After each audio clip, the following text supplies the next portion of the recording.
Bonjour les amis, comment ça va? Un petit test de son d'abord, parce que là je me suis connecté à l'arrache, j'ai besoin de savoir si vous m'entendez. FC micro activé, est-ce que ça veut dire que vous m'entendez bien? Oui, oui, oui, vous m'entendez bien, ça va? Bon, on tente l'image alors, qu'est-ce que vous en pensez? Wesh, le poteau Étienne Sagaz, me dit-on dans le chat. Ok, donc on essaie l'image. 3, 2, il faut que j'arrête de faire des décomptes sans arrêt, c'est fou ce tic que j'ai pris. 3, 2, arrête Samuel. 3, 2, non mais, 3, allez on y va, go. Comment ça va? Bonjour à tous, qu'est-ce que c'est que cette horreur? 11 heures, ah remarquez, 11h11.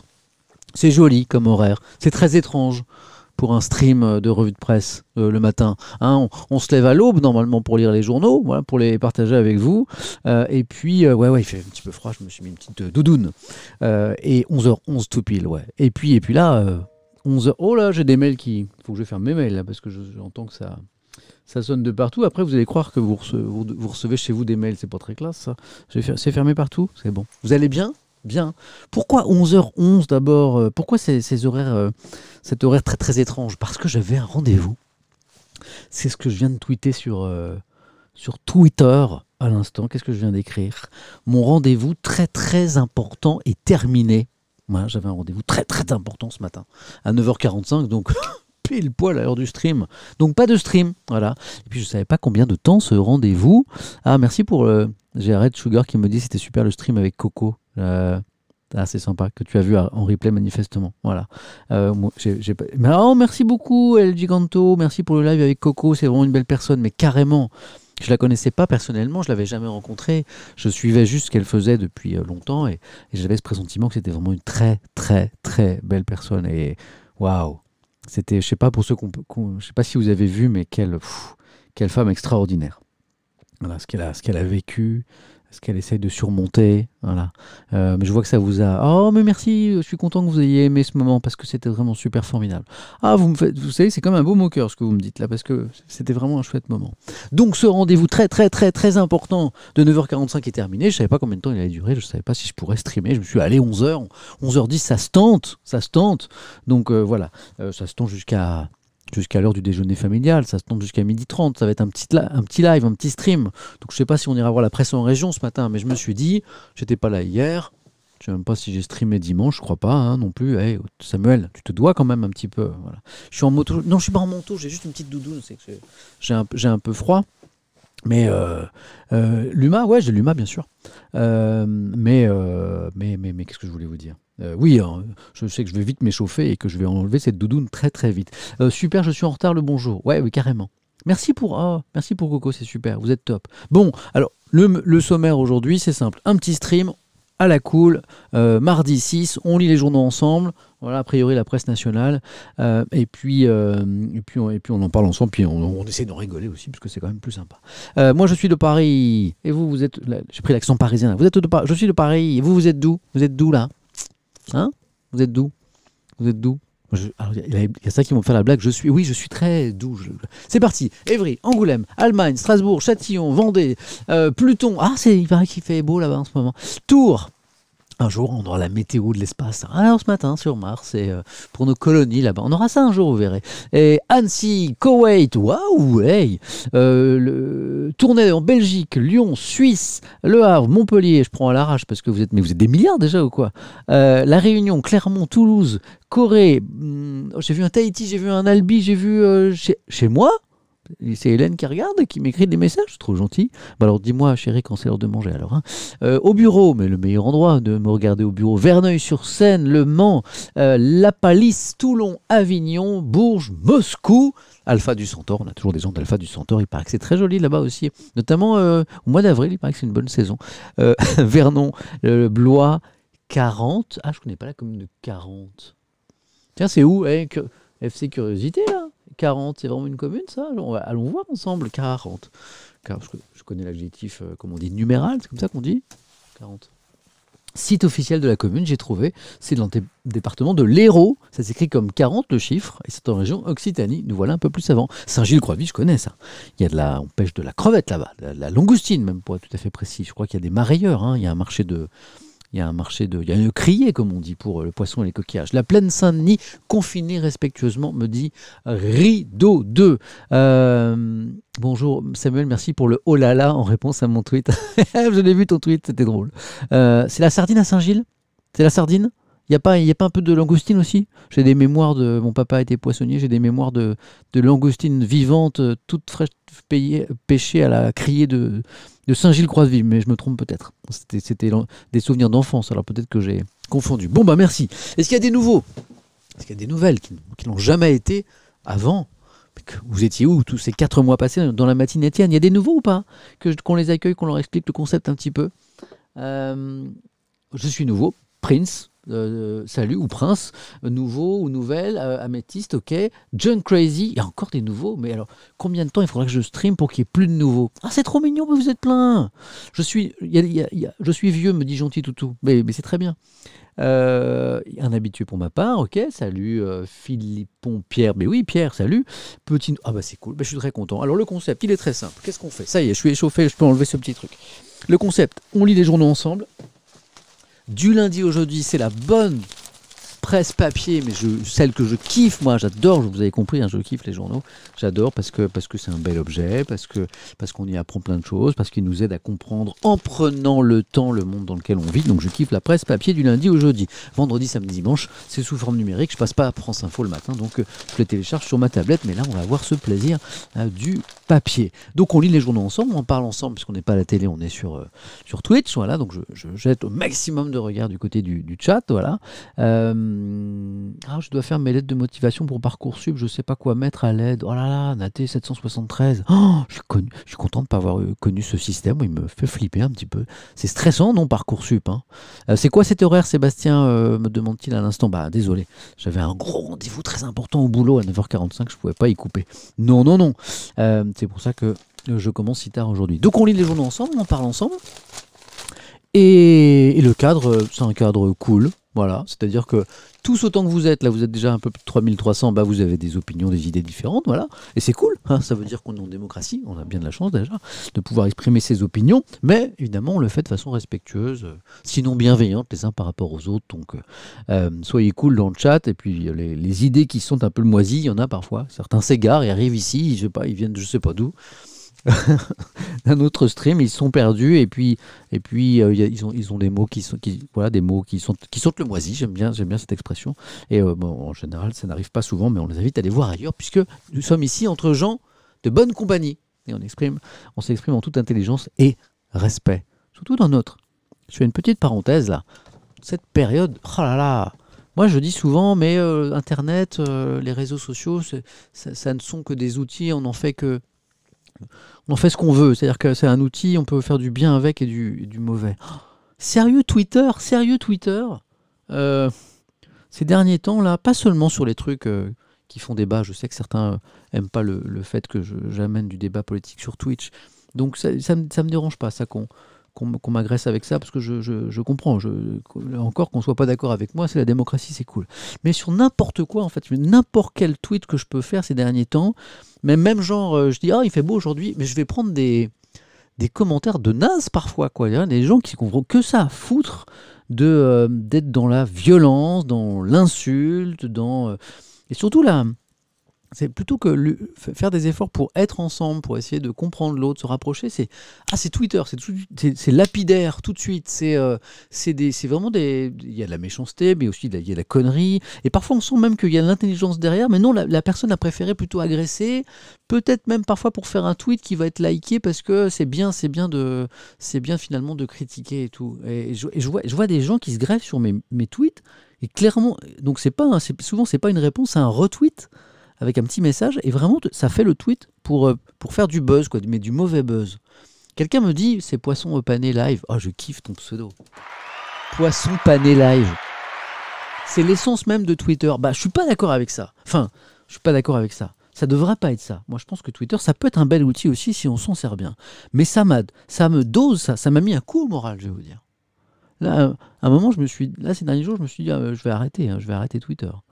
Mais en même temps, c'est un bel outil, on peut communiquer sur des choses positives, et puis moi, c'est là que j'annonce mes rendez-vous sur Twitch, et puis mes invités, et puis j'y vois passer plein d'infos aussi sur Twitter. Donc mais vraiment ces derniers jours, ouais, ça m'a mis un coup au moral de voir parfois la haine qui peut se déverser sur Twitter. Alors il y a les messages que je lis qui sont publics, puis il y a les DM que je reçois aussi. Bon là, vraiment c'est chaud. Bon, pardon, je ferme la parenthèse, mais voilà. Mais essayons un peu d'aller plutôt les uns vers les autres, même quand on n'est pas d'accord. Là, exemple, et puis on commence la presse, pardon, mais Julien Bayou. Donc j'annonce la venue donc de Julien Bayou, qui est le secrétaire national d'Europe Écologie Les Verts. Jeudi. C'est mon 3e invité politique, après François Hollande, l'ancien président, Jean Castex, le Premier ministre. Je fais mon petit tour, il ne va pas durer 10 ans. Je fais un représentant principal de chaque parti. Julien Bayou, écologiste. Bon, d'ailleurs, très bien, les gens m'ont pas trop insulté là-dessus. Mais sous le message, mais les gens se font une guerre sur la question du nucléaire, par exemple. Mais une guerre d'une violence. Et plutôt que se dire, écoute, je suis pas d'accord avec toi sur ton argument, le nucléaire, pour moi, c'est du passé, il faut s'en passer, justement. Plutôt qu'essayer de se parler, de se comprendre. Mais la violence des commentaires, les insultes, quoi. Allez voir sous mon tweet là sur Julien Bayou, les gens qui s'écharpent, quoi. Franchement, on peut pas se parler autrement. Vous savez, des sociologues, des philosophes qui disent qu'on est rentré un peu dans une société de la fragmentation, avec plein de petits îlots qui s'ignorent de plus en plus, avec de plus en plus de séparation. Voilà. Je trouve ça très inquiétant. Voilà. Bon, désolé. En tout cas, ça vous fait beaucoup réagir. C'est catastrophique, les gens sont insupportables. Oui, pas les gens, je pense que c'est une minorité en fait, mais qui est très bruyante. Vous voyez ce que je veux dire ? Voilà. Difficile d'échapper aux tweets violents, je te confirme que je prends cher là. Heureusement que j'ai des moments comme ça avec vous et que j'ai d'autres centres d'intérêt dans la vie, quoi. Mais waouh, heureusement, mais c'est chaud, quoi. Beaucoup de gens, malheureusement, me dit Bertrand, ont besoin de déverser un peu de fiel pour se sentir vivant. C'est peut-être lié au contexte. Ouais. Tu as raison, je pense qu'il y a des gens qui ont besoin d'exister parfois comme ça, et puis je pense que le contexte n'aide pas, tu as raison. JN Row 2015 dans le village, il y a le bar du village, il y a toujours quelqu'un pour donner son avis, mais sur Twitter c'est la même chose à l'échelle du pays. Oui, c'est vrai. Aaron Deal 2016, qui est un peu comme moi, qui est un peu en mode optimiste. On a laissé Twitter devenir un déverseur de haine, à nous de changer cela. Ouais, je pense, voilà. Du coup, moi voilà, puis moi aussi je me fais violence, c'est-à-dire que parfois j'ai envie de répondre aux gens, vous savez, pour dire waouh, pour gueuler un coup aussi, puis je le fais pas, je tourne souvent 10 fois ma langue dans ma bouche, ou plutôt 10 fois mon ordinateur dans mon sac de riz avant de tweeter, parce que je me dis ça va encore provoquer de la colère ou pas, donc je fais vraiment super attention à ne pas en rajouter, mais c'est fou, quoi. Voilà. Tu as vu, voilà, c'est compréhensible, Twitter c'est du sans fil, donc souvent ça dérape. Ouais, et puis en même temps, peut-être que c'est une soupape, voilà. Peut-être qu'on doit s'habituer à cette violence ou pas, je sais pas trop. Mais voilà, en tout cas c'est un vrai truc qui m'embête. Bon les amis, vous êtes près de 5000, hein, il s'agit de parler un petit peu de la presse. C'est affreux, j'ai envie de répondre à chacune des choses que vous m'écrivez dans le chat, mais évidemment c'est pas possible parce que sinon on lit jamais les journaux. Bon, ce matin, a priori on va pas avoir le temps de voir la presse régionale parce que je stream un peu tard, mais on a vraiment des choses très intéressantes dans la presse nationale. Alors presse nationale, vous allez me dire, oui, tu as le New York Times. Ouais. On va s'arrêter juste un peu tout à l'heure, je vous montre juste les unes et après on rentrera sur... Voilà, je vous parle souvent de la Birmanie, je trouve que les médias français n'en parlent pas assez. Il y a certains journaux comme Le Monde et Libération qui suivent depuis le début, depuis le coup d'État, de près la situation en Birmanie. Les meilleurs reportages, je les ai lus dans Le Monde et Libération là-dessus. Voilà. Et là, je vous dirai juste quelques mots sur cette petite fille de 10 ans, je crois. Ouais, 10 ans. Aye Miat Tu. C'est son nom. Et elle vient de trouver la mort en Birmanie parce qu'il y a des dizaines de mineurs et des dizaines d'enfants qui ont été tués par balle en Birmanie depuis le début du coup d'État. Et on va lui rendre hommage à cette petite fille qui fait la une du New York Times. Voilà, elle n'est plus, elle a été tuée par une balle de policier. Donc exceptionnellement, je dirais le New York Times parce que cette photo m'a beaucoup touché. Sinon, on va se pencher sur AstraZeneca, le mal aimé, hein, vous savez, ce vaccin dont on parle. Ah, ouais, merci pour tous vos F là. Franchement, c'est voilà, en 2021 que le monde soit encore ce genre de choses où des enfants tombent sous les balles. Waouh. Parfois je me dis on est des bêtes, quoi. On est des bêtes, on est des animaux, et encore, je ne sais pas si les animaux peuvent être aussi cruels que ça. Mais peut-être que dans 2 ou 3 millénaires, hein, les enfants de nos enfants, de nos enfants, de nos enfants, quand ils nous regarderont, ils disent mais putain, mais c'était vraiment des animaux, quoi. Comment on va faire ça? Parce que là, on parle de tir, c'est pas forcément une balle perdue, hein. On parle de tir en Birmanie sur des enfants volontairement pour semer la terreur. Bon, on en parlera. Alors AstraZeneca, c'est le vaccin dont tout le monde parle, pas pour des bonnes raisons, puisqu'il inquiète un peu. Vous savez qu'en France, il y a des gens qui ne veulent pas se faire vacciner avec l'AstraZeneca. Du coup, il y a des doses qui restent même. Libération fait un dossier assez intéressant et prend position d'ailleurs, de façon assez courageuse, parce que c'est pas facile de prendre position. Est-ce que vous m'entendez bien? Parce que je ne m'entends pas très fort, je monte un tout petit peu le son pour vous. À la une de l'Humanité. Attendez, j'ai pas autre chose dans l'IB? Ah oui, on aura un article sur Marine Le Pen aussi. Bon, Libération, ils sont pas très Marine Le Pen. Quand ils peuvent lui mettre un petit taquet, bon, ils lui en mettent un petit. Marine Le Pen se glisse dans sa peau de banale. Alors même si on n'aime pas le regard de l'IB sur le RN et l'ex-FN, regardez-moi ce titre. Marine Le Pen se glisse dans sa peau de banale. C'est pas la peau de banane, c'est sa peau de banale. Comment elle essaie de se dédiaboliser. C'est un chouette article dans Libération. Puis alors le titre, il est juste génial. L'Humanité, quelqu'un me disait, est-ce que tu lis l'Huma? Je lis l'Huma. À Johanna Verde, j'en veux bien le vaccin s'ils ne veulent pas. Eh ben moi aussi, je suis comme toi. Il y a un site qui vient de se créer, Covid List, ou Liste Covid, je ne sais plus, sur Internet. Vous êtes au courant ou pas de ce site? En fait, c'est un site, je vais essayer de vous le retrouver. Je vais partager avec vous mon tuyau. Je vais vous donner... En fait, le principe, il est très simple. Comme on fait Covid List, bah, vous avez l'info. Covid List avec un E, je crois, à la fin. Vous tapez ça sur Internet et vous arrivez sur un site. Vous laissez vos coordonnées, adresse, téléphone. Et vous savez, les fameuses doses d'AstraZeneca qui ne trouvent pas preneur dans les centres de vaccination, bah, a priori, on est censé vous appeler si vous êtes volontaire et vous proposer la dose, même si vous n'êtes pas parmi le public... concernés, hein, même si vous n'avez pas le bon âge ou de facteurs de comorbidité. Donc moi je me suis inscrit hier, je ne cache pas. Voilà. Alors c'est pas Guillaume Rosier, hein, c'est autre chose.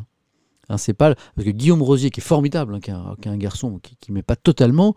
Lui, la dernière chose qu'il a créé, c'est ce site, mais réservé aux gens qui aujourd'hui sont dans les critères d'attribution des vaccins, hein, qui leur permettent de trouver très facilement une dose dans la zone géographique où ils sont. Donc ça, c'est un super travail de Guillaume Rosier. Là, c'est encore autre chose. Cette fois, ce sont des doses qui peuvent être proposées à des gens qui ne sont pas... Je viens de cracher le site? Est-ce que je viens de cracher le site ou pas? De Covid List. Cette fois, c'est des gens qui, comme moi, peut-être comme vous aussi, sont pas concernés, sont pas dans les critères et peuvent bénéficier de ces... Voilà, quelqu'un nous met l'adresse dans le chat. Voilà. Donc, si vous cherchez à vous faire vacciner, même si vous n'avez pas les critères d'âge ou de comorbidité, ben c'est possible. Voilà. Bon, après, je ne sais pas, il y a déjà, quand je me suis inscrit, il y avait plus de 200 000 inscrits déjà, donc peut-être qu'on ne sera pas appelé du tout. Hein. Voilà. En tout cas, je me suis inscrit hier. Justement, l'Humanité en parle, hein, comment relever le défi vaccinal. C'est intéressant parce que l'UMA est super critique depuis le début avec la politique sanitaire du gouvernement depuis 1 an. Et là, pour la première fois, ils disent du bien, enfin du bien, un petit peu de bien. Alors ça m'a un peu intrigué. Et on verra ce que l'UMA trouve d'intéressant dans ce qui se passe en ce moment, dans la campagne massive de vaccination. Voilà.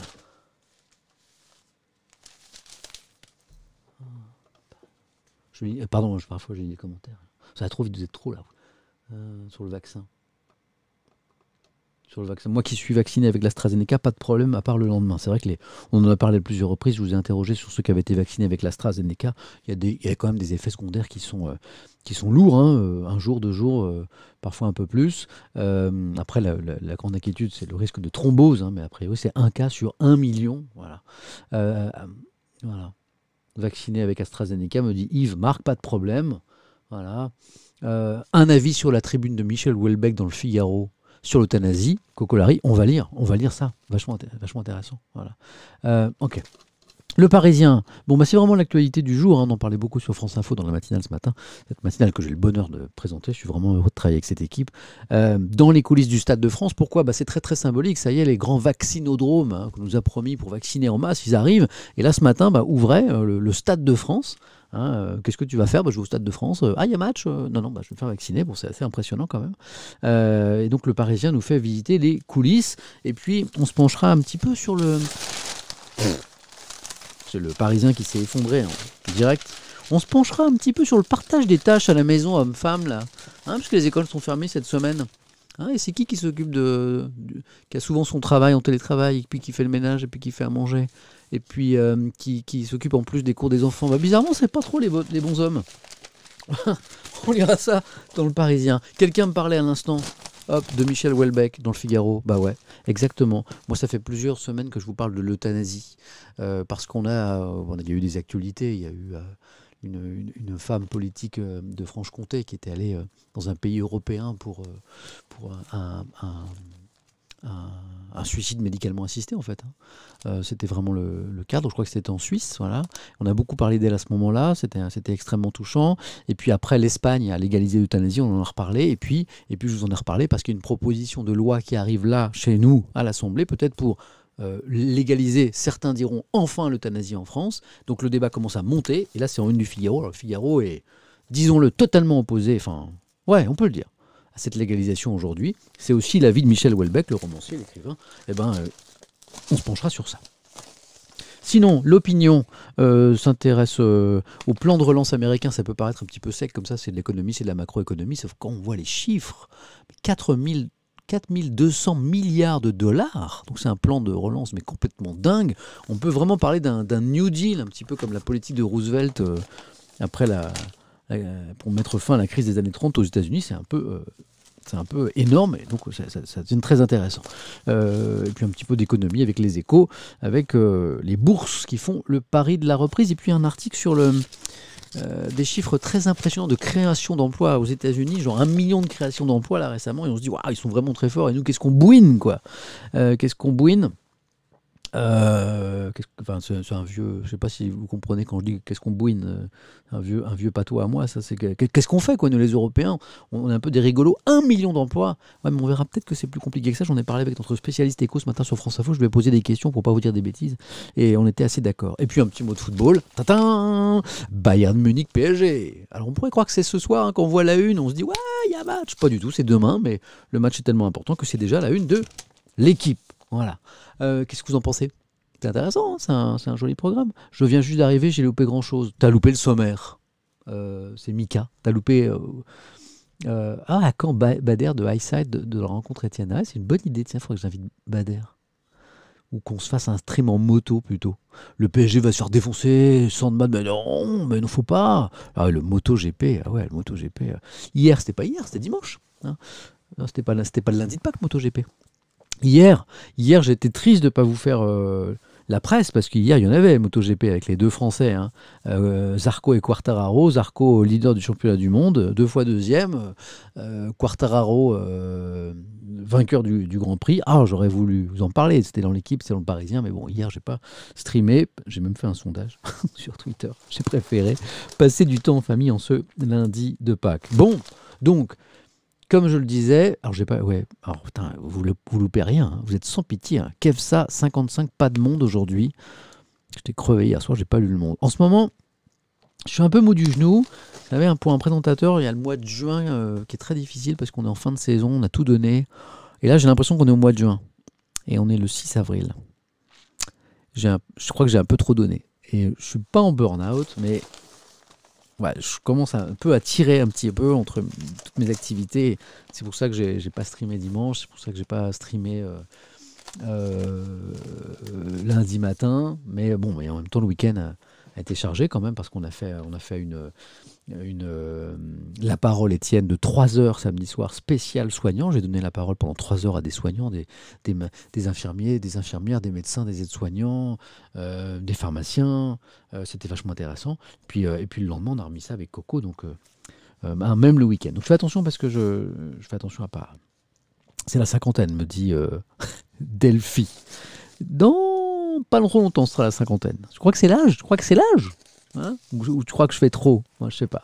Bon, on va redevenir sérieux parce que je voudrais prendre un tout petit peu de temps pour rendre hommage à cette petite fille de 10 ans qui avait 10 ans puisqu'elle vient de trouver la mort en Birmanie.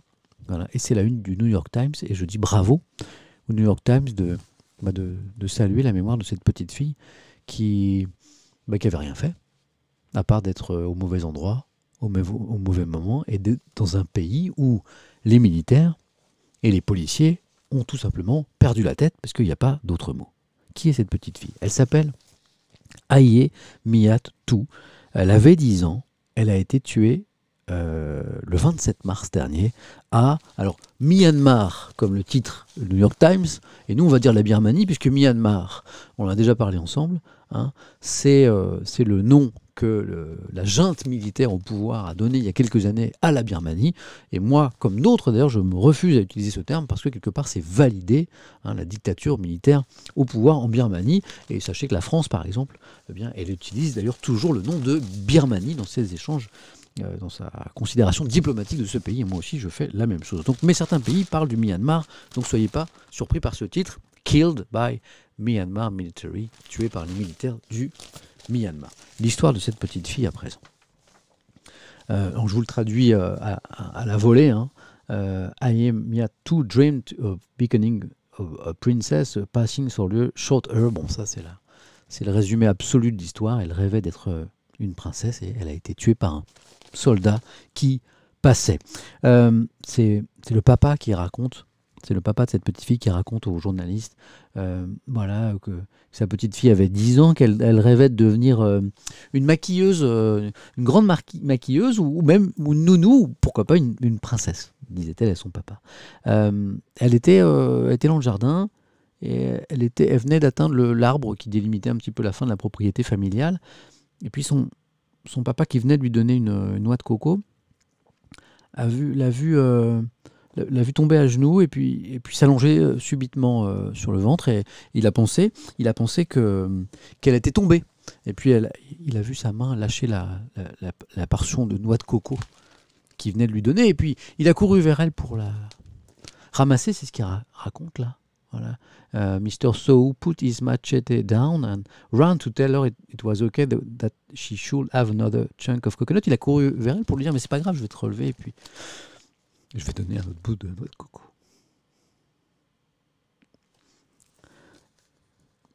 Et après il raconte, parce que ces histoires sont trop dures.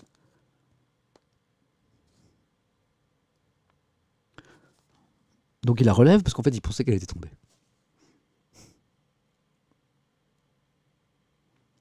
Et puis il comprend pas parce qu'il y a du sang partout. Voilà. Et en fait, elle venait de prendre une balle, voilà, tirée par un policier. Et alors là, on comprend pas.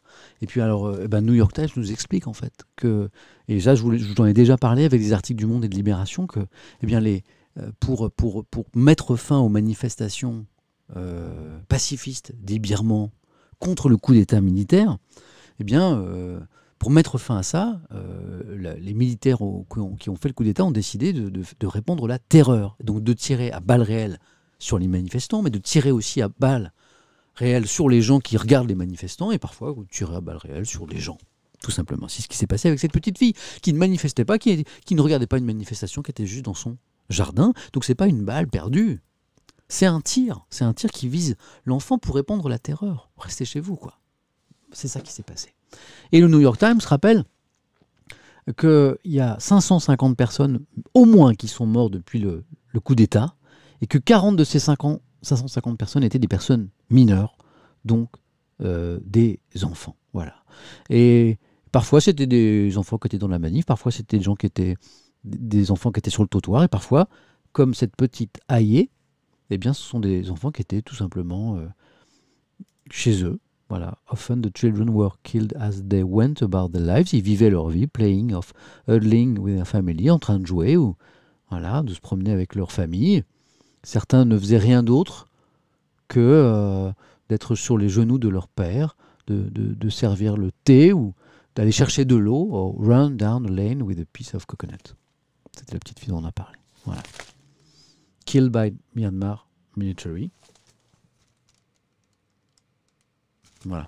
Quand j'ai vu cette une du New York Times, je me suis dit, ce matin, même si j'ai un rendez-vous qui est long et compliqué, il faut que je stream pour vous parler de cette petite fille. Voilà. Et qu'on continue à suivre ce qui se passe en Birmanie. Allez, on revient à l'actualité en France. Maintenant, avec le mal-aimé. Alors, le mal-aimé, c'est ce vaccin AstraZeneca, voilà, qui fait couler tant d'encre. Hein. On rappelle que la vaccination AstraZeneca a été suspendue dans plein de pays d'Europe, notamment en France, avant de reprendre. Et on a un dossier très intéressant de Libération sur la question des livraisons de vaccins aléatoires. Un PDG confiné en Australie, une suspicion, c'est surtout ça qui est intéressant, d'effets secondaires qui entretient la méfiance du public. Le laboratoire concentre les polémiques mais reste quasi intouchable et rentable. Il y a une histoire de gros sous là-dessus. Je reviens un petit peu sur... parce que je vois que vous avez beaucoup écrit sur la Birmanie. Hmm.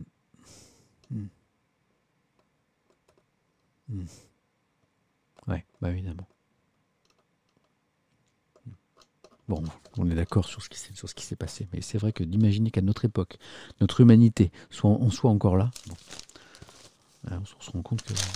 Bon, bref. Donc AstraZeneca. Alors ce qui est intéressant, c'est que AstraZeneca, c'est le mal aimé. Vous connaissez peut-être des gens dans votre entourage, moi j'en connais, de gens informés, qui lisent les journaux, qui disent, oh là là, une pharmacienne même. Hier, je discutais avec une pharmacienne, hier ou avant-hier, dans mon quartier, et puis je lui dis, un peu en mode filou, vous n'auriez pas du AstraZeneca, genre, j'ai entendu dire que certains pharmaciens, en fin de journée, qui n'avaient pas trouvé suffisamment de gens à vacciner, parfois ils proposaient de vacciner des gens un peu qui passaient, quoi.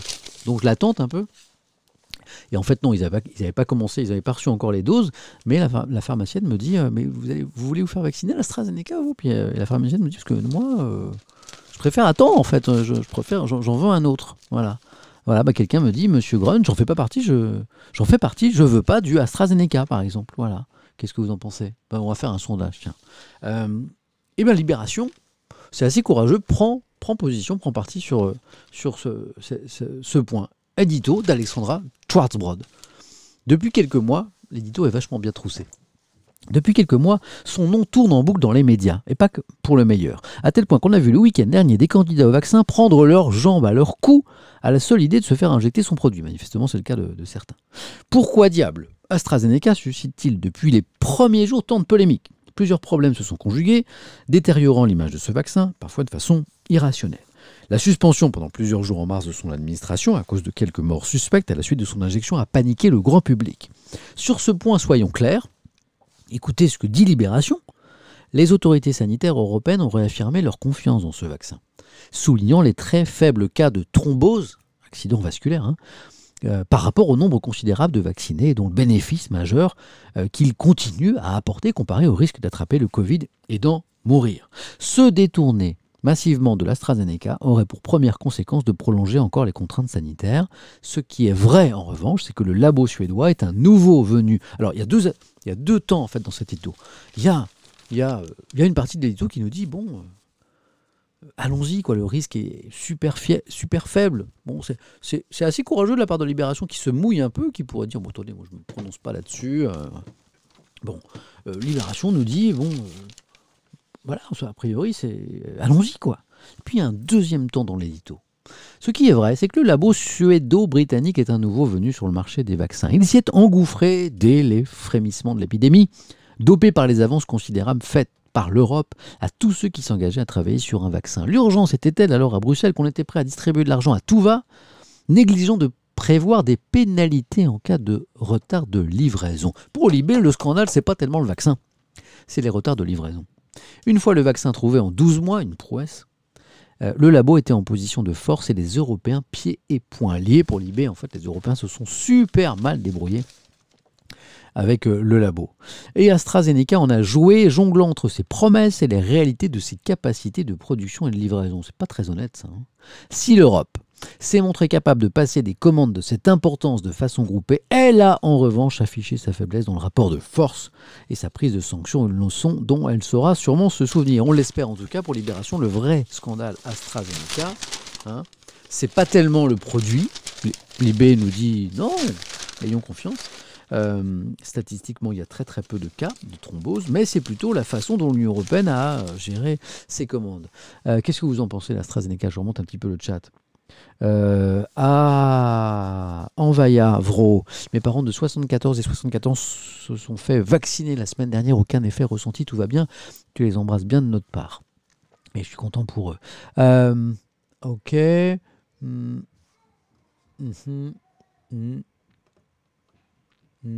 Bonjour, je suis vacciné AstraZeneca et tout va bien, me dit Capharnaüm. Ok. 5 nous dit 34 thromboses sur 17 millions en Angleterre. Buvez du coca 2 fois par semaine, vous aurez autant de chance. Euh, ok, c'est intéressant vos commentaires. Oh, ok. Ouais, ok. Ok. Il y a plus de chances, nous dit Embrouille, de développer une thrombose. Ça, je l'ai lu en prenant la pilule et bizarrement, ça choque personne. Très intéressant. Bon, on va faire un sondage. Vous, demain. Alors, je parle à ceux qui ne sont pas vaccinés. Demain, on vous propose de vous faire vacciner avec de l'AstraZeneca. Je vais vous poser la question. Si vraiment il y a une matière à sondage, c'est celle-là. Là, on est vraiment dans. Je pense que là, c'est intéressant. Vous vous faites vacciner ou pas? Alors, demain, on vous propose AstraZeneca.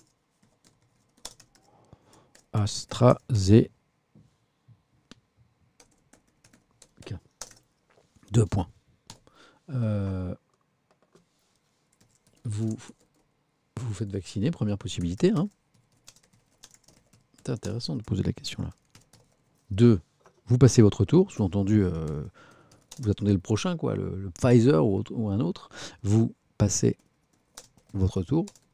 3, vous ne savez pas. Hein, parce que vous avez le droit aussi de ne pas savoir à ce jour. Mais ça m'intéresse de voir ce que vous en pensez. Alors, demain, on vous propose AstraZeneca. 1, vous faites vacciner. 2, vous passez votre tour. 3, je ne sais pas, c'est parti pour le sondage, ça m'intéresse.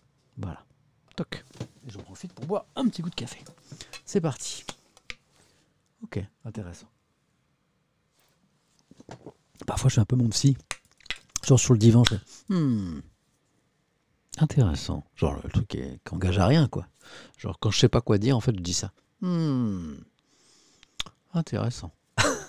Intéressant parce que vous êtes 56%, une large majorité, à dire, eh bien, je me fais vacciner. Voilà. Et vous passez votre tour quand même à 28%. Donc, ça n'est pas, c'est pas ridicule. Hein. Un gros quart d'entre vous, vous passez votre tour. Ça reflète les inquiétudes autour de ce vaccin.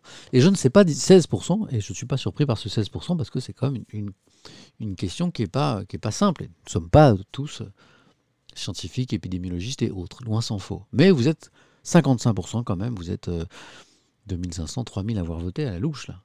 55%, la moitié, à dire vous vous faites vacciner. Ok, bah les proportions ne changent plus, hein, 55, 29, 16, ok. J'ai ma tendance. Bon, moi, je vous l'ai dit. Bon, je vous l'ai dit avant, donc j'aurais peut-être pas dû le dire, parce que ça, on me dit que quand je donne mon avis avant, je peux le comprendre, ça influe le sondage, pardon. Parfois, j'ai des mauvais réflexes. Bon, moi, je me suis inscrit sur la liste, hein, donc si on me le propose, je me fais vacciner, parce que pendant mon métier, je vois beaucoup de gens. Alors, si ça peut me protéger, puis surtout protéger les autres, eh ben, je pense que c'est utile. Bon.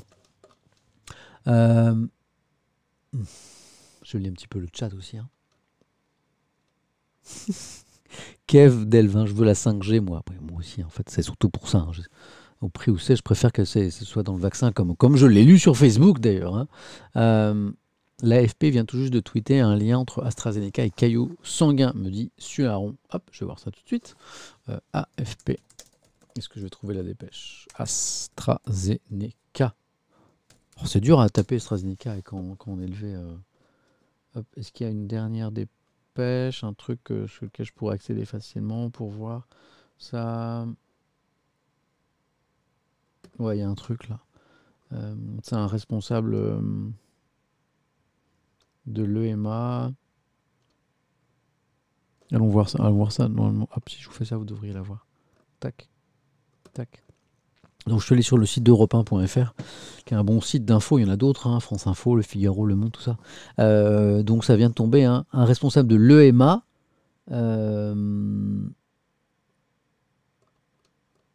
L'EMA, c'est quoi? C'est l'autorité... je l'ai plus. Aidez-moi dans le chat. L'EMA, c'est l'autorité médicale européenne. C'est quoi? C'est l'autorité sanitaire européenne? C'est quoi l'EMA? Hein? Agence européenne du médicament. Ok, c'est ça. Merci beaucoup. C'est ce que je pensais, mais je préfère, quand je ne suis pas sûr, je préfère vous le dire. Hein, on est sur de l'info. Donc, il y a un responsable de l'autorité européenne du médicament qui confirme un lien entre AstraZeneca et les thromboses. Voilà. Bon, ça, on s'en doutait. Hein. Après des déplacements tolérés à travers tout le territoire. Ok, d'accord. Lisons un petit peu le pourquoi du comment. Ok. Alors que le vaccin peine toujours à attirer les Français refroidis par la crainte d'effets secondaires. Un responsable de l'Agence européenne des médicaments a confirmé l'existence d'un lien entre le vaccin et les cas de thrombose observés après son administration. Alors quel est ce lien? D'accord, ok. Nous pouvons désormais le dire, il est clair qu'il y a un lien avec le vaccin. Ce qui cause cette réaction, cependant, nous ne le savons pas encore. Pour résumer, dans les prochaines heures, nous dirons qu'il y a un lien, mais nous devons encore comprendre comment ça se produit. D'accord, ok. Bon, ça ne change rien aux statistiques qu'on a évoquées tout à l'heure. Donc les cas de thrombose sont extrêmement rares. Voilà. Et moi, pour me protéger, et pour protéger les autres, moi, je suis prêt à prendre ce risque qui ne me semble pas très important. Voilà. Mais après, c'est une affaire personnelle. Je ne fais pas de prosélytisme là-dessus. On parle quand même de la vie des gens. Donc ça, c'est le dossier sur AstraZeneca qui est intéressant dans l'IB. Et puis si on poursuit un petit peu sa lecture, on tombe sur un nouvel article un petit peu à charge contre Marine Le Pen, puisqu'on Libération ne fait pas mystère de sa ligne éditoriale. C'est un journal de gauche qui s'assume comme tel, et c'est très bien un journal qui s'assume, comme ça on sait ce qu'on lit. Quand on sait qu'on lit Le Figaro, c'est un journal conservateur, et Libération, un journal de gauche, et quand ça s'assume, il n'y a pas de problème. Voilà, on n'essaie pas de vous entourlouper. Alors voilà, un article un peu à charge. Alors, rien que le titre, c'est un bonheur. Marine Le Pen se glisse dans sa peau de banane. Je vois des gens qui me parlent de la chanson Marine, comme Niku Manga 95. Il y a 3 chanteuses là qui viennent de faire une reprise d'une chanson sur Marine Le Pen. Vous trouverez peut-être ça. Mais je vois Foutiche qui valide le titre. Marine Le Pen se glisse dans sa peau de banane. C'est mal, hein? Peau de banane, c'est bien trouvé quand même. Pour tenter de briser le plafond de verre afin d'avoir une chance de l'emporter en 2022. Marine Le Pen, présidente. La candidate du RN s'affiche plus avenante et tente de rendre plus acceptable son programme. C'est un leurre. Alors, au début, le constat, c'est factuel. On sait que Marine Le Pen essaie de dédiaboliser son parti et sa personne. Un leurre, on est dans l'analyse de Libération qui estime que ça n'est qu'un changement cosmétique, que ce n'est pas un réel changement. Lisons ces quelques lignes, même si on apprend, je pense que tout ça a déjà été dit, mais c'est vrai que là, il y a une offensive sur l'image du RN et de Marine Le Pen qui s'accroît, qui s'accentue, qui se renforce. Donc Libération a voulu faire un petit peu un point. Qui a jeté, écrit Tristan Berthelotte, qui a jeté un œil aux récentes interventions médiatiques de Marine Le Pen aura remarqué quelque chose de changé chez la candidate de l'extrême droite à la présidentielle. Libération est un journal qui parle de RN comme de l'extrême droite. Je sais que certains n'aiment pas ce mot. C'est aussi le mot que j'utilise. Je vais être tout à fait transparent avec vous. Pour moi, le RN, c'est l'extrême droite. Et puis, il n'y a pas trop de débat là-dessus quand on connaît l'histoire de son parti, d'où viennent ses cadres et d'autres éléments, comme les condamnations régulières de certains de ses membres pour incitation à la haine raciale, par exemple. Si ça ne s'appelle pas l'extrême droite, je voudrais qu'on m'explique comment ça s'appelle. Hop, on met mon avis de côté et on continue la lecture de Libé. Elle semble assagie, Marine Le Pen. Ou du moins, elle aimerait que les gens le pensent. Ses équipes soufflent aux journalistes. Vous ne trouvez pas qu'elle est plus la même? Elle est beaucoup plus affûtée qu'avant, plus nuancée. Elle a appris de ses erreurs. Tu as le droit d'exprimer tes positions politiques, Samuel. Non, j'essaie de viser Time Traveler 666, très bonne question, à la plus grande neutralité en tant que journaliste, sauf en matière politique sur ce parti. Parce que pour moi, il n'est pas comme les autres. Je l'ai déjà dit, c'est pas un mystère, je pense que vous savez ce que j'en pense. Ce n'est pas un parti comme les autres, en raison de son histoire et de ses prises de position. Voilà. Donc, cette neutralité que je vise en permanence, je fais mon maximum sur mes prises de position, je la mets de côté sur la question du RN. J'assume totalement ça. Voilà. Bon. Après, ce n'est qu'un avis de citoyen. Quand je dis ça, je ne suis pas journaliste. Et je peux discuter avec des gens qui ne sont pas d'accord avec moi là-dessus, il n'y a pas de problème. Mais voilà, c'est des rares convictions que j'ai, que je partage, parce que ça me semble important. Bon, fermons la parenthèse. Mi-février, sur France 2, lors d'un débat avec le ministre de l'Intérieur, Gérald Darmanin, celle qui normalement habite un rôle grave, car la situation est gravissime, a surjoué la sympathie, s'est montrée moins revêche et arrogante qu'à son habitude. Calme, souriante, presque avenante. Au Rassemblement national, on explique qu'ainsi elle s'est présidentialisée. Le rendez-vous, considéré en interne comme majeur, avait fait l'objet d'une intense préparation. On apprend dans l'article de Libé qu'elle s'est vraiment préparée à cette émission. Il constituait le premier tête-à-tête télévisuel de la députée du Pas-de-Calais avec un membre du gouvernement depuis son fameux face-à-face raté, vous en souvenez peut-être, du second tour de la présidentielle face à Macron. Ils sont là, tout ça. La candidate à la présidentielle avait convoqué en amont ses plus proches conseillers, son beau-frère, Philippe Ollivier, pour les inspirations grandiloquentes, le cryptique cercle écrit des Horaces, c'est un groupe de hauts fonctionnaires au service du RN, et pour les questions de fond. Et pour l'attitude, Pascal Humeau, un ancien présentateur des chaînes info, qui depuis 1 an et demi coach les cadres du RN à la prise de parole en public. Il faut savoir que les personnalités politiques sont coachées, sont entraînées à la prise de parole en public, notamment aux interventions, et parfois par des journalistes ou des anciens journalistes. C'est intéressant. Ce débat devait être l'occasion du lancement de l'opération normalisation mariniste, un projet visant à rendre acceptable dans les esprits l'idée que la dirigeante frontiste pourrait devenir présidente de la République en 2022. C'est pas un fantasme, hein, je veux dire, elle pourrait tout à fait se retrouver au 2e tour, et puis tout est possible. Avec 2 objectifs, corriger ses traits de caractère jugés rebutants, et en même temps opérer un ravalement de façade idéologique pour élargir son socle électoral. Étape indispensable, nous explique Libé, au parti d'extrême droite, s'il espère un jour remporter la présidentielle. Et l'article se conclut ainsi. Le Pen a ainsi pris conscience qu'elle souffre d'un fort déficit d'opinion auprès des Français et qu'il lui faudra aussi corriger cela si elle souhaite aller plus loin qu'un second tour dans sa 3e tentative élyséenne. Plus loin qu'un second tour, c'est marrant comme image. Plus loin qu'un second tour, il reste plus grand-chose. Hein, c'est l'Élysée pour 5 ans. Voilà. Je remonte un petit peu sur vos questions. Peut-être que certains sont un petit peu offusqués par mes rares prises de position sur la question. Donc je veux tout à fait échanger avec vous. D'accord, je remonte. Je cherche la contradiction. Hein,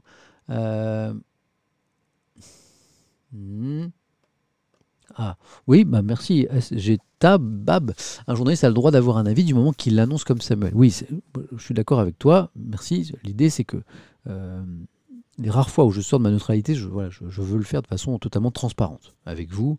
Bon, voilà.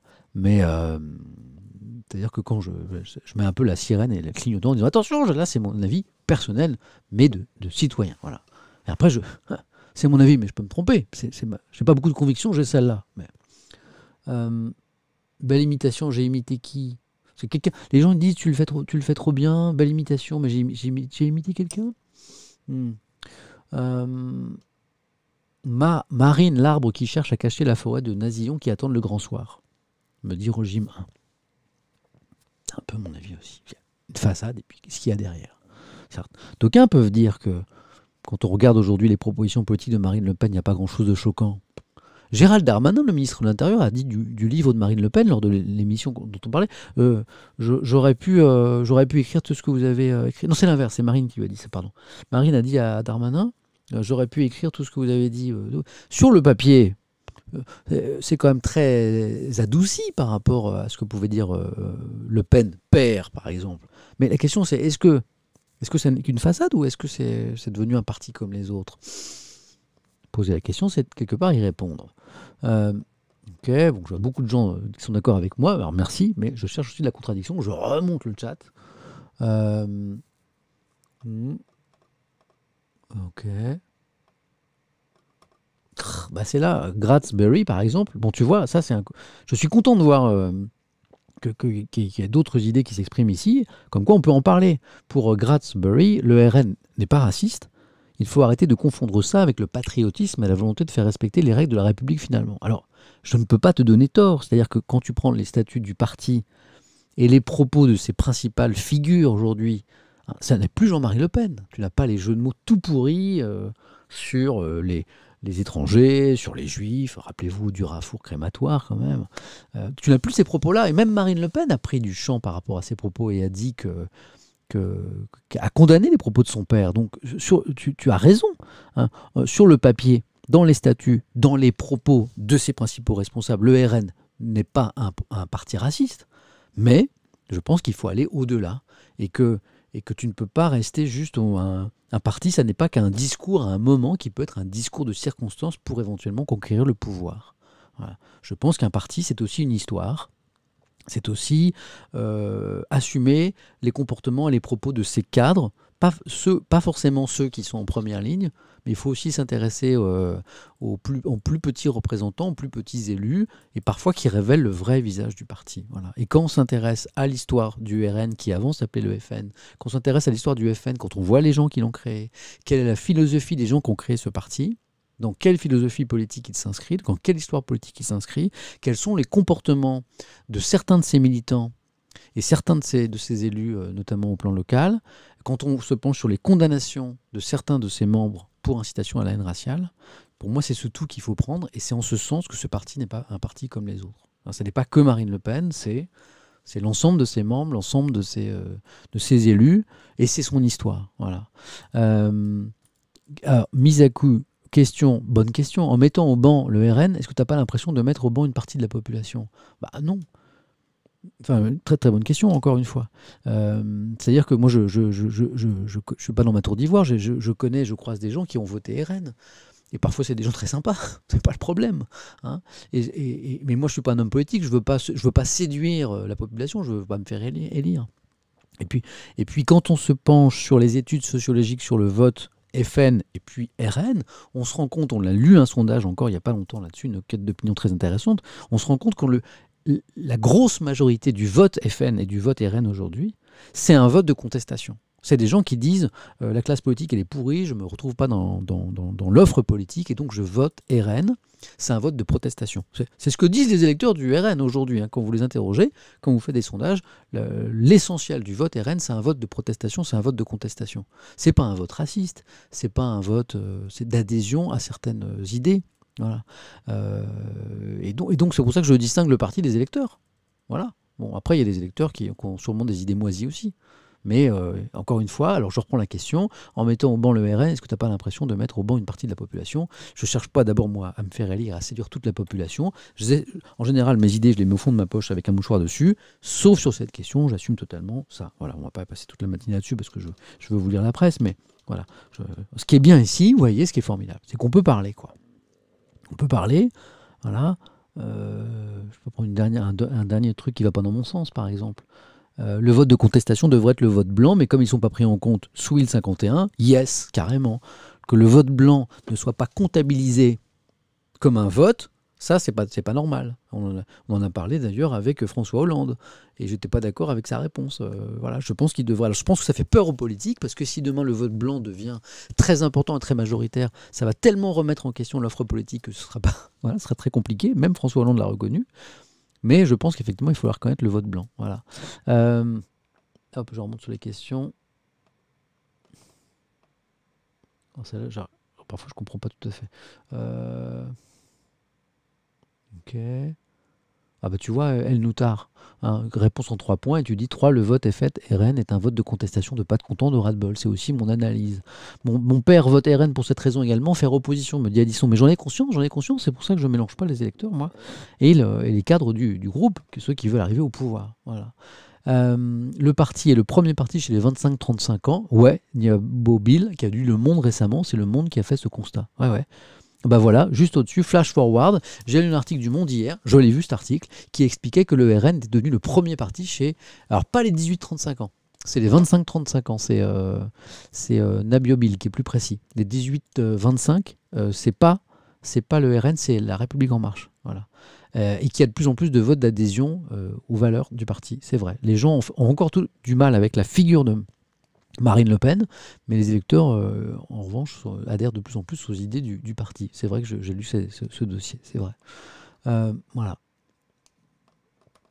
Allez, on aura de toute façon de nouveau ce débat, puis je veux pas monopoliser votre attention sur ce thème, puisqu'il y a plein d'autres choses dans l'actualité. On a vu que 2 journaux pour l'instant. Je sens que mon petit déjeuner en famille est en train de prendre du plomb dans l'aile. Bon, l'humanité, comment relever le défi vaccinal? Alors, cette une est particulièrement intéressante parce que à longueur de revue de presse, quand je vous parle de l'UMA, j'ai dit bon, vraiment depuis le début de la crise sanitaire, ils tirent à boulet rouge sur la politique sanitaire du gouvernement. Il n'y a rien qui trouve grâce à leurs yeux. C'est vrai que l'UMA, ils trouvent vraiment que ce gouvernement et le gouvernement précédent, Édouard Philippe, c'est vraiment des gros nulos, hein, disons la chose, sur la crise sanitaire, sur les masques, sur les tests, sur les vaccins. Et on ne va pas leur donner totalement tort non plus. Mais là, il y a l'UMA qui dit un truc pas sympa, mais presque. sur la politique du gouvernement, donc ça mérite d'être relevé. Comment relever le défi vaccinal ? Commencer à rouvrir le pays d'ici à la mi-mai. Le pari est possible, mais à certaines conditions. C'est la première fois que je lis dans l'UMA un truc un peu positif sur ce que fait cet exécutif, donc lisons-le. Hop, l'UMA. Oh, ce bruit. J'adore. Quel kiff le journal.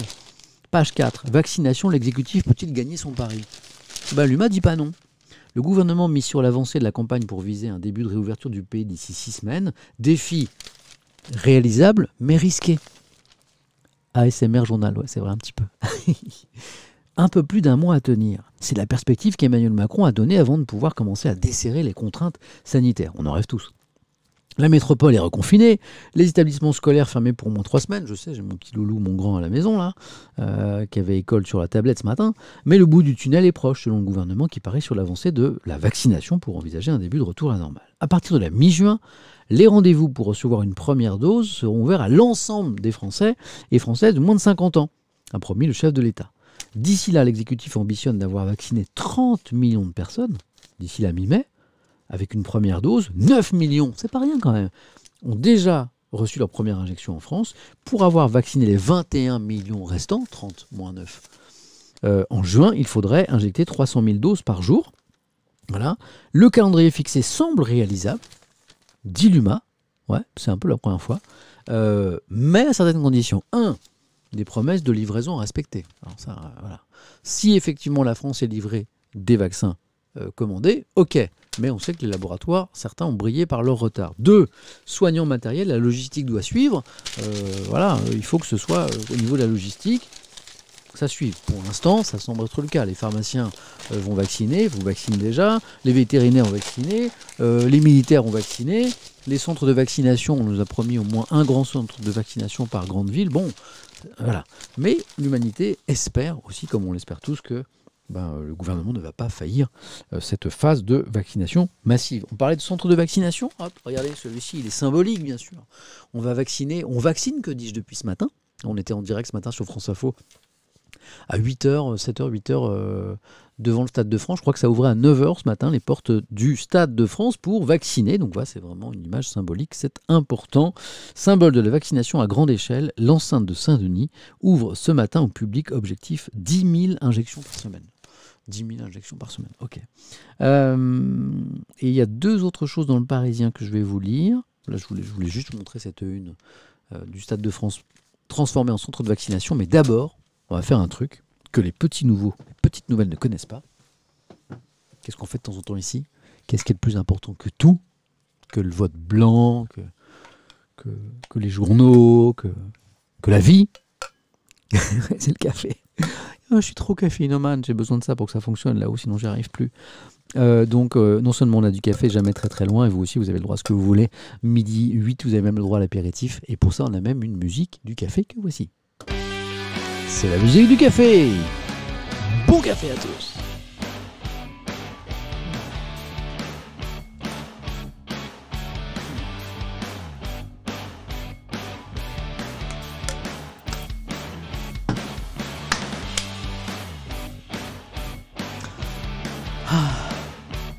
Oh, ça fait du bien. J'arrive pour le café, c'est nickel. Oh, t'as loupé, tu t'arrives. Oh, il faut Ego Trip 92. Refais-toi le replay parce qu'on a fait un truc sur la Birmanie au tout début qui était vachement important à propos d'une petite fille. Je t'en dis pas plus. Juste le replay du début parce que c'était histoire de rendre hommage à cette petite fille de 10 ans en Birmanie. C'est la une du New York Times. Alors, revenons un peu sur la crise sanitaire avec cet article très intéressant du Parisien de ce matin, page 11.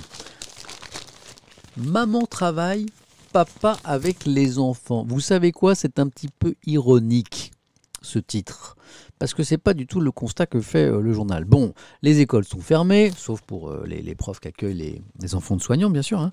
Mais les écoles sont fermées, les enfants sont à l'école, et à votre avis, qui continue à travailler en télétravail, qui continue à faire les courses, qui fait la cuisine, qui fait un peu de ménage, qui en plus donne les cours aux enfants, les encadre pour l'école à distance. Eh ben c'est pas trop les garçons. Pas trop. Il y a des progrès, mais pas trop. À partir de ce matin, les écoles sont fermées, les élèves doivent cette semaine suivre les cours, blablabla, mais un seul des 2 parents a droit au chômage partiel. Ok, ça c'est le cadre. Et maintenant, Lisons le Parisien. Reste la question du partage des tâches domestiques et parentales. Hein, voilà. Différentes études, attention messieurs, vous allez en prendre un petit peu pour votre grade, ont montré que les femmes ont été les grandes perdantes du premier confinement.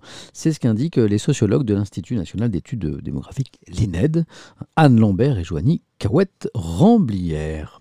D'après les chiffres de l'INSEE, en confinement, les femmes ont continué d'assurer l'essentiel des tâches domestiques et parentales. 19% des femmes et 9% des hommes de 20 à 60 ans ont consacré au moins 4 heures par jour en moyenne aux tâches domestiques.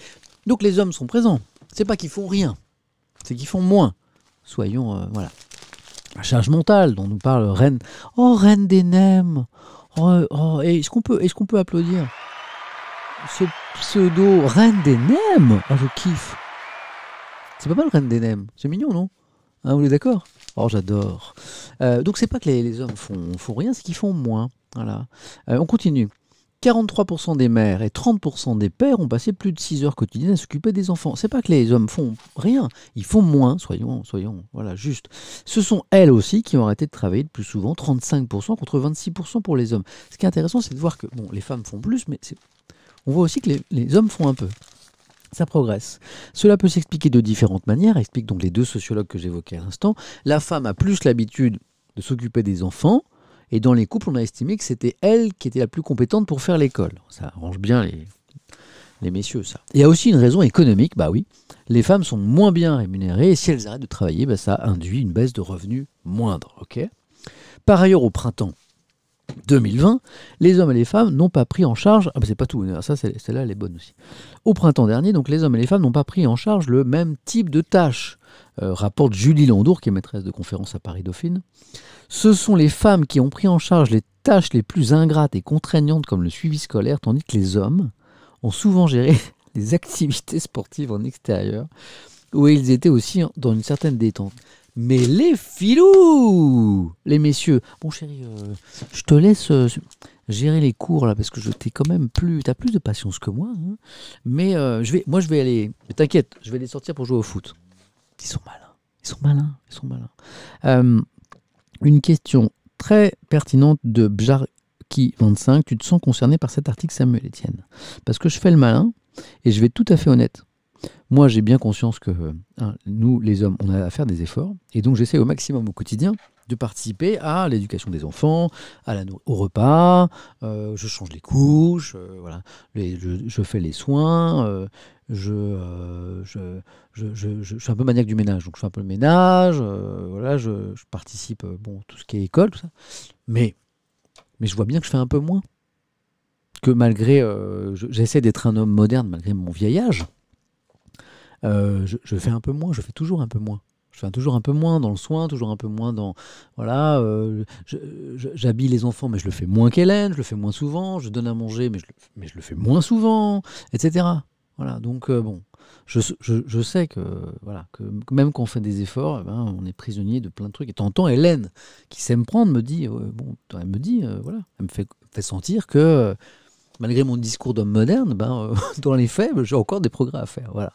Donc j'en parle d'autant plus facilement que moi aussi, je bats ma culpe avec le Parisien, ce qui est très classe. Bon, après ce mea culpa, ce mea maxima culpa, c'est ma faute, c'est ma très grande faute. Il me reste un peu de latin de quand j'étais à l'école avec les prêtres et les pères.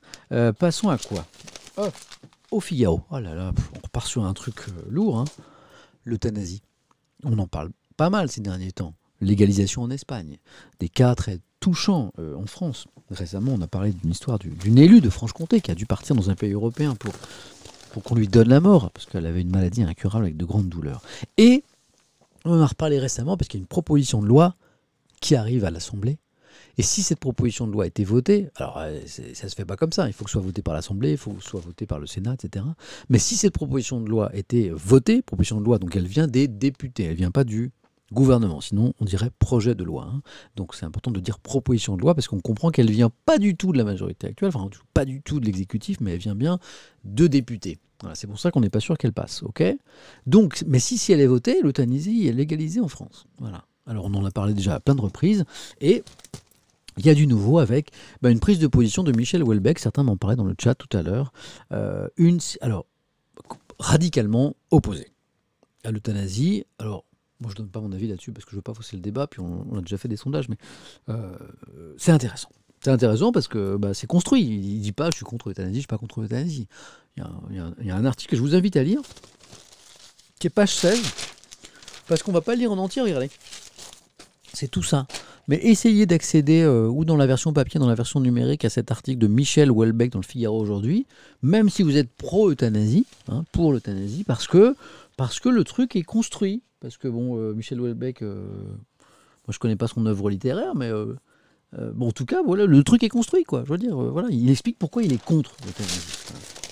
Et il dit notamment ceci, à quelques jours d'un vote à l'Assemblée sur la fin de vie, il prend position dans le Figaro, dans le prolongement d'une œuvre qui explore les failles et les tentations de la société, c'est vrai qu'on peut caractériser son œuvre littéraire comme ça, il s'élève contre la légalisation de l'euthanasie, qu'il considère comme une rupture anthropologique irrémédiable.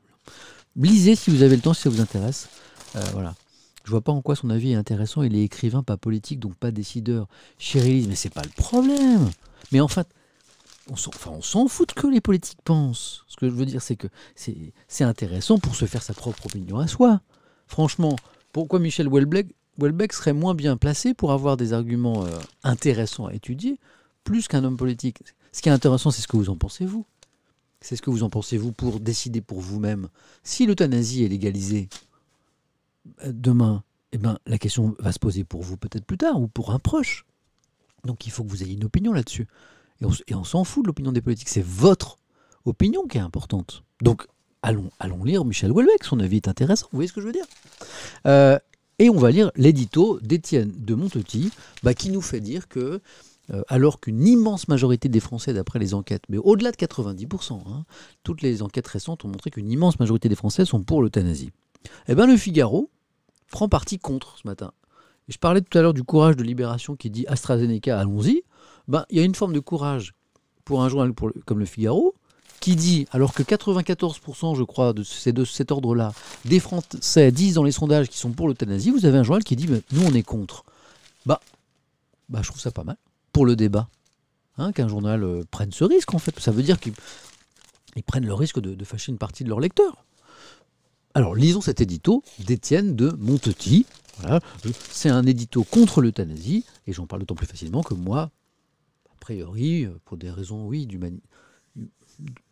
d'humanité, dans l'idée de mettre fin notamment aux souffrances les plus extrêmes de gens qui ont des maladies incurables. Oui, l'euthanasie, comme beaucoup de Français, je me dis peut-être qu'il faut laisser cette possibilité aux gens de partir dignement. C'est ce que je me dis aujourd'hui. Mais c'est un débat compliqué.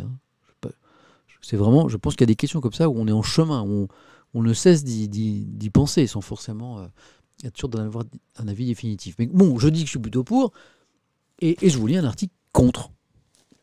Parce que c'est intéressant. Fragile humanité, par Étienne de Montetis. La France est entrée dans le 3e confinement.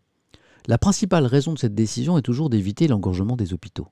Ce souci appuyé de faire prévaloir la santé et la vie de malades souvent âgés sur toute autre considération explique l'acceptation in fine par les Français de nouvelles restrictions, pourtant de plus en plus contraignantes. Là-dessus, ok, pas de problème. Où est-ce qu'il veut en venir ? Je ne suis pas tellement d'accord avec cet argument d'ailleurs.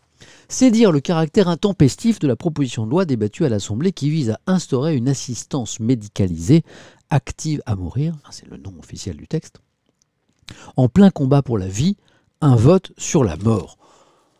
L'argument, c'est pas le moment de parler d'euthanasie parce qu'on est en train de lutter contre le virus et contre la mort. Non, ça c'est pas un argument intéressant. Ça me semble un petit peu.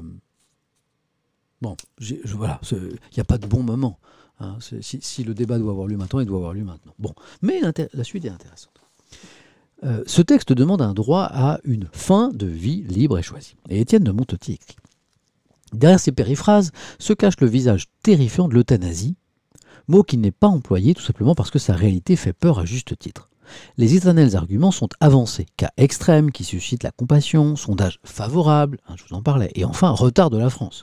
Les plus modérés avancent que la loi Leonetti-Claeys, qui est la loi actuelle, sur la fin de vie, sur les soins palliatifs, serait mal connue, mal appliquée.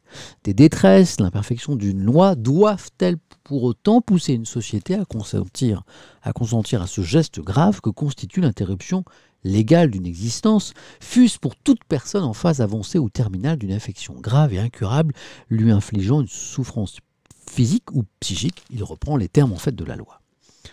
Sa souffrance n'appelle-t-elle pas au moins, au contraire, sollicitude des soins éventuellement palliatifs? En fait, l'édito, c'est la même position finalement que Michel Houellebecq, c'est plutôt qu'autoriser légalement la fin de vie, l'euthanasie, c'est mettons le paquet sur les soins palliatifs, sur ce qui permet à une personne très malade de finir sa vie sans la douleur. C'est le contrepoint du Figaro, enfin dans cet édito. Voilà. Bon, c'est l'idée forte de l'article. Le pacte avec la vie, des origines à la fin, est une marque de notre civilisation, qu'elle soit très fragile, rendue incertain par les lois bioéthiques. Inlassablement, cependant, l'esprit humain cherche la voie étroite entre une juste prise en compte de situations dramatiques et des principes seuls capables de construire une société et de protéger les plus faibles. Un équilibre est à maintenir, pour l'auteur de l'édito. Cela demande de l'humilité, afin d'écarter la tentation prométhéenne qui est dans l'air du temps de tout régir jusqu'à la vie et à la mort. Bon. Débat compliqué. Mais vous aurez compris que le Figaro, là, prend position. C'est une forme de courage sur un sujet compliqué en disant qu'ils sont plutôt contre l'euthanasie. Je suis sûr que si on va interroger les journalistes du Figaro, ils vont être très partagés sur la question d'ailleurs. Mais en tout cas, c'est la position qui est exprimée en une. Voilà, ça vous fait beaucoup réagir. Je remonte un petit peu dans le chat quand même. Ah oui, chacun. Eh oui. Certains me racontent des histoires très touchantes de proches d'ailleurs dans le chat, là, de grands-parents par exemple, qui sont parfois partis dans des douleurs. Franchement, non, c'est pas possible ce commentaire. Tu l'exprimes correctement, donc on va pas le ban, hein, mais sinon, c'est extrême un peu ta pensée, Titine et Stat.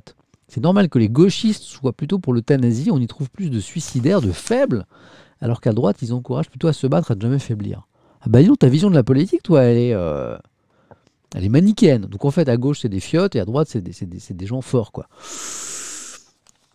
Oh, bon, tu l'exprimes avec correction et respect, donc pour moi, ça s'exprime, ça se lit, mais ouf, t'as une lecture qui est un peu... Waouh, hardcore, quoi. Bon, c'est pas la mienne, mais t'as le droit de l'exprimer. Et je pense que même quand on est vraiment... Là, je suis pas du tout d'accord avec toi. Mais c'est intéressant d'en parler, parce que même si on n'est pas d'accord, l'échange, c'est intéressant. Et puis, je suis sûr qu'on pourrait se parler, et pas forcément se convaincre l'un l'autre, d'accord, mais à un moment, peut-être que je te convaincrai sur un ou deux arguments, toi, peut-être que tu vas me faire réfléchir sur d'autres. Moi, je sais qu'en 4 mois de stream avec vous, là, il y a des sujets sur lesquels j'ai évolué par mes échanges avec vous. Voilà. Donc, voilà, plutôt que de dire « Ah, Bert, qu'est-ce qu'il pense c'est totalement teubé », je dis « Écoute, c'est un peu extrême, mais on pourrait en parler. » Je crois plus à ça, moi.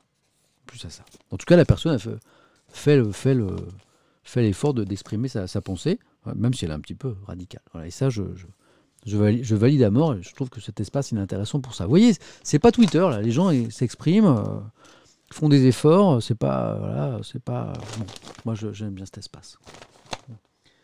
C'est dommage, le seul argument que tu dis, c'est un extrémiste. Oui, c'est juste un exemple pour montrer que voilà, c'est parce que ce qui est intéressant aussi, c'est qu'on, votre immense majorité ici est pour l'euthanasie. Donc je pourrais lire plein de messages pour dire bah voilà, vous avez raison. Non, ce qui est intéressant, c'est d'aller à contre-courant, pour voir que tout le monde ne pense pas comme la majorité, que voilà, c'est ça qui est intéressant. On est dans un pays où on peut faire ça. Il y a des pays comme la Birmanie en ce moment où on ne peut pas exprimer d'idées. Donc félicitons-nous de ne pas être d'accord. Voilà. Mais non, Liquette me dit, il a fait le message le plus provocateur pour avoir des réactions. Non, c'était pas du tout l'idée. C'était pour montrer qu'on peut échanger même qu'on n'a pas du tout la même conception. Je suis pas d'accord avec ce que pense la personne, mais on peut en parler. C'est ça que je veux dire. Je cherche pas à faire de la provocation. L'audience ici, je m'en fous, et je vous rappelle que je tire pas 1 euro de cette histoire. Depuis 4 mois, j'y passe entre 2 et 4 heures par jour minimum, et je gagne pas de sous. Je m'en fous de l'audience, des réactions. Je veux un carré. Allez. L'opinion.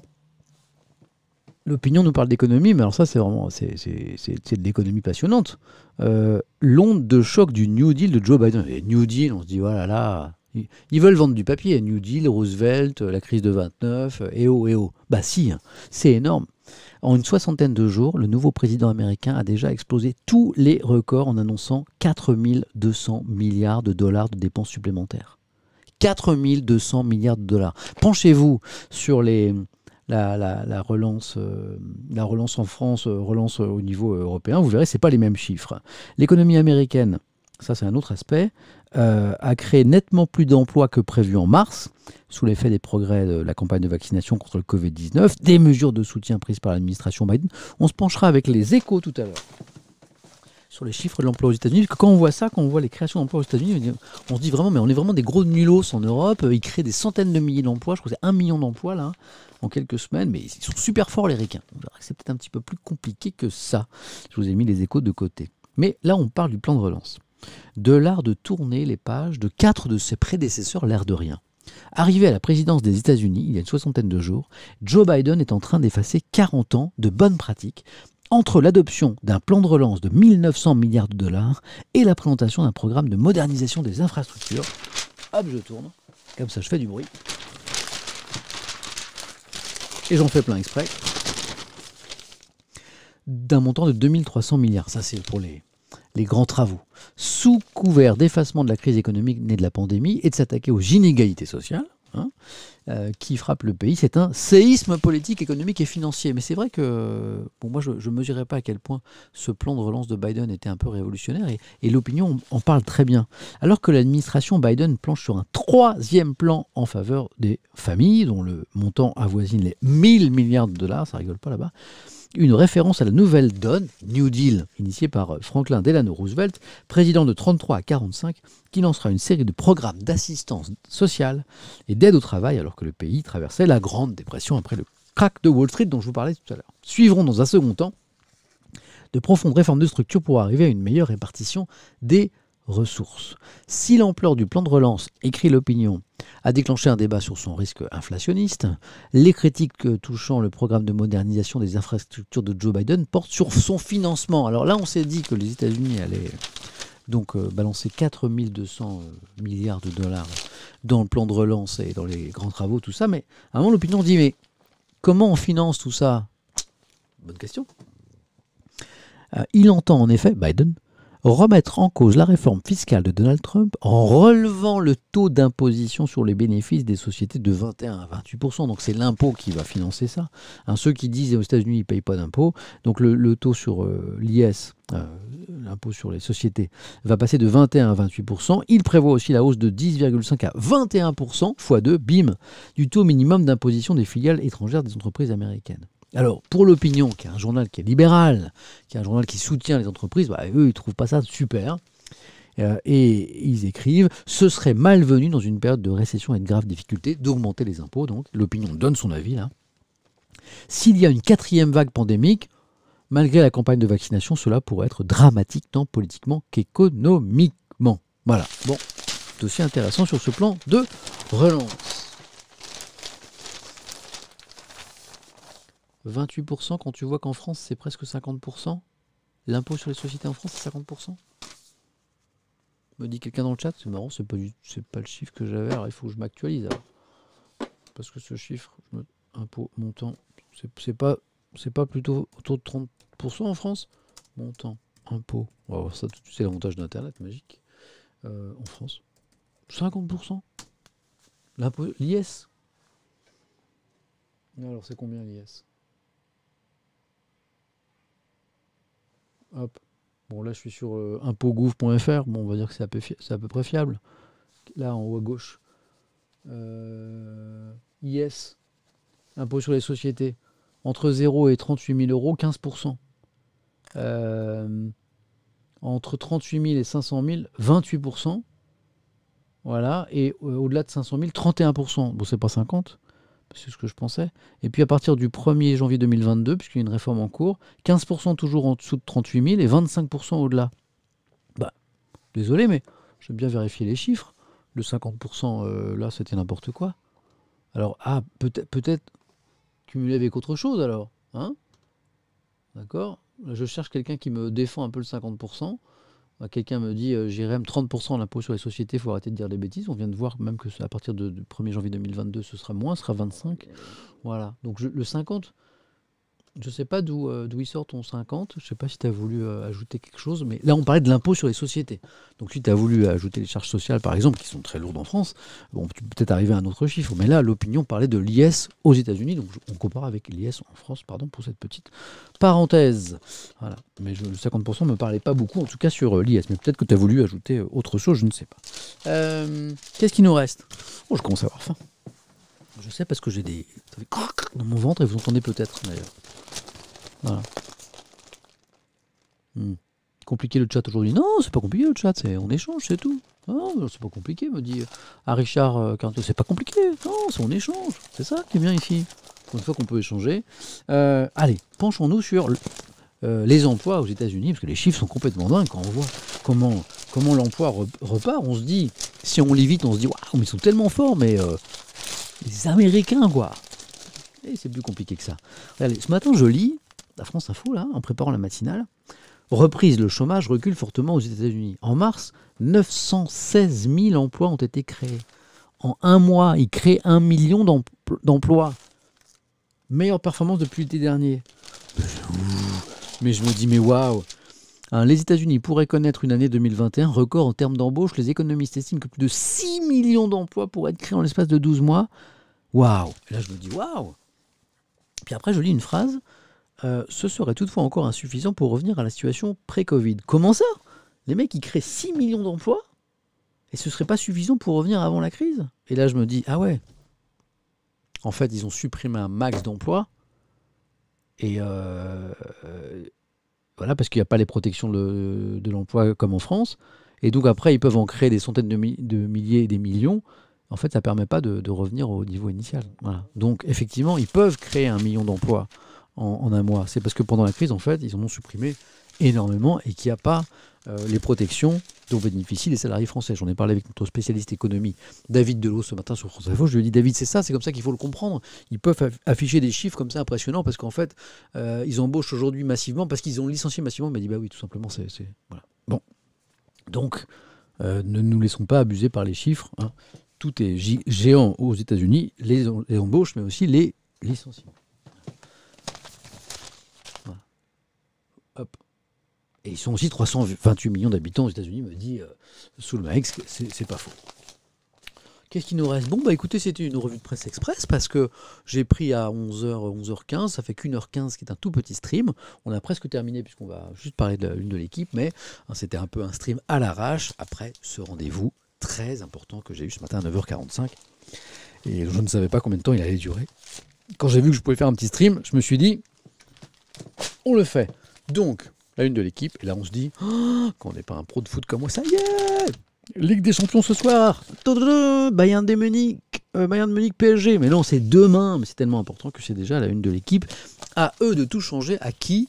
Pour l'équipe, hein, qui s'y connaît un petit peu en foot, je pense, c'est dans les pattes, dans les pieds plutôt de ces deux-là, Neymar, Mbappé, voilà, qui n'ont pas forcément été convaincants sur le dernier match, et voilà, ça va se jouer grâce à eux. Bon, voilà, c'est demain, donc le soir, quart de finale, je crois, hein.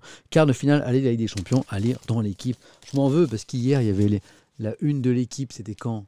C'était hier, sur la moto en une, quoi, MotoGP, hein. Zarco, Quartararo, les deux Français, 1 et 2 sur le podium du Grand Prix MotoGP là. Bon, c'est pas souvent, mais hier j'étais en mode repos.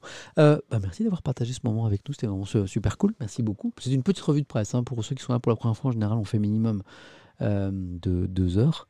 Et puis, mais là, je voulais juste passer en revue les unes avec vous. Et puis, il y avait surtout, pour ceux qui n'étaient pas là avec nous au début, faites-vous juste le replay. Voilà, on parlait de la Birmanie au début, on a parlé de cette petite fille. Moi, juste, ça dure quelques minutes, mais c'était pour lui rendre hommage. Alors, je vois beaucoup de questions sur « Hey, t'as pas parlé des restos clandestins ?» Alors, je suis bien au courant qu'il y a beaucoup de On glose beaucoup sur cette histoire de resto clandestin. C'est pas une volonté de ma part de pas en parler. C'est juste que la mission que je me suis donnée ici, c'est de lire ce qu'il y a dans les journaux. Pas un article ce matin sur les restos clandestins. Peut-être que je pense que ça va arriver demain. Voilà, donc vous avez vu ça sur Internet, vous avez vu ça à la radio ou à la télé. Dans la presse, il n'y a pas d'article ce matin. Mais je suis sûr que demain, il y en aura. Donc voilà, je vous en parlerai. Vous êtes au courant de l'affaire. Chalençon, resto clandestin, ministre, pas ministre. Bon. Est-ce que ce monsieur Chalençon est digne de confiance? Est-ce qu'il raconte des cracks? Il a dit après que c'était une vanne. M6 qui a passé l'enregistrement a dit bah non, il rigolait pas. Bon, qu'est-ce qu'il faut penser de tout ça? Il y a What Love qui me dit avoue Samuel que tu étais. Je vous jure, madame. Je vous jure, madame. Je sais pas si vous avez la rêve du film. Je vous jure, madame, que j'étais pas. Que je participe pas à ce genre de dîner clandestin. Voilà, j'ai autre chose à. J'ai plein d'autres choses à faire, notamment être avec vous, et c'est bien plus sympa. Mais dès que j'ai des articles là-dessus, je vous les lirai, promis. Ici, on lit le Canard enchaîné, un peu qu'on lit le Canard enchaîné. Demain, on est mercredi, on lira le Canard. Hein, les yeux dans les yeux. Les yeux dans les yeux, je vous le dis. Les yeux. Les yeux dans les yeux, je participe pas à les restos clandestins. La vie est un long fleuve tranquille. Hein, ne jurez pas, Marie-Thérèse, ne jurez pas. Vous avez la ref, c'est cool. Donc le Canard, on le lit demain, bien sûr. Promis, promis. Ouais, si dans le Canard, il n'y a pas un truc sur la Chalençon, ça m'étonnerait bien. Donc, merci à tous d'avoir partagé ce moment. C'était super sympa. C'était encore un bon moment. Et puis, je vous souhaite une belle journée. Hop. C'est bizarre, on a lancé une semaine pourrie au niveau de la météo et une belle lumière. Par contre, ça caille. Si vous n'êtes pas sorti, couvrez-vous bien.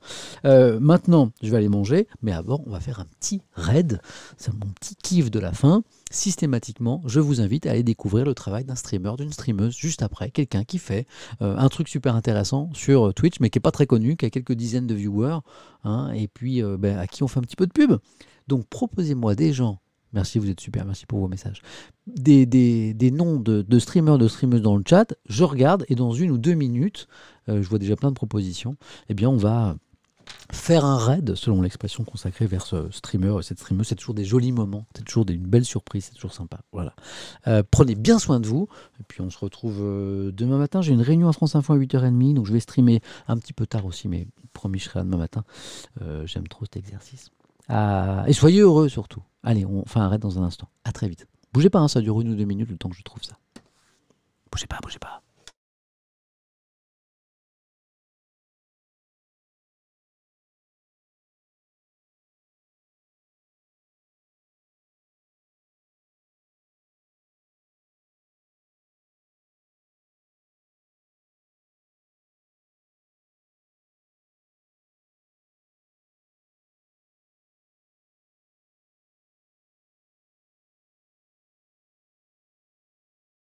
Mais j'ai trouvé tellement vite. Quelqu'un m'a proposé un streamer dans le chat et j'ai vu un truc très sympa. Donc je suis en train de préparer ce raid, ça va être dans quelques secondes. Ah, ça a l'air sympa, il a l'air trop sympa et ce qui fait vraiment intéressant, je ne vous en dis pas plus. Il a 14 viewers et vous êtes 8000. Ça va être intéressant, soyez sympa, soyez curieux et voilà, je vous envoie dans quelques secondes découvrir l'univers de cette personne. Merci encore et à très vite.